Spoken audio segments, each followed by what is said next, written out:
ENI is the new European instrument for the cooperation with the neighborhood for the period 2014-2020.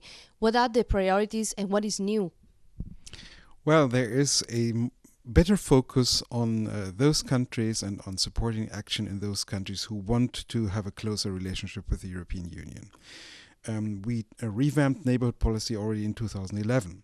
We created things like the Spring Program and EPIC in order to support those countries more who make advances in the direction of more democracy and better respect of human rights.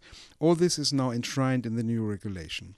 So in a way, things that we have developed over the past 2 or 3 years in response to developments both in the south and the east are now part and parcel of the new system. There's more differentiation between the countries, there's more support for civil society, and there is a programming system which really gives life to the more for more principle, giving more to those who want to come closer to Europe, who reform, without really giving less to those countries who, let's say, follow a different path.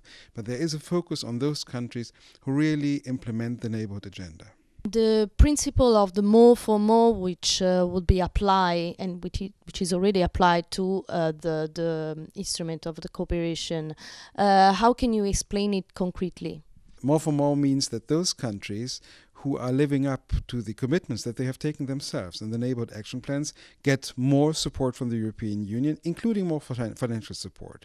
Now, the new regulation foresees two mechanisms for that. On the one hand, we operate with not just an individual amount that a country will get, but there can be a range of amounts. And if the country lives up to its commitments, we go to the higher range of the financial assistance that would be possible. And at the same time, we have the so-called umbrella program, 10% of the overall allocation, which will only be awarded to countries that make progress in their democratic agenda, that make progress in their respect of human rights.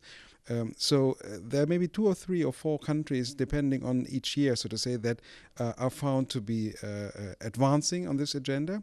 This will be established in the neighborhood action, in the neighborhood progress reports that are published every year. And on that basis, we are going to allocate 10% of the overall budget.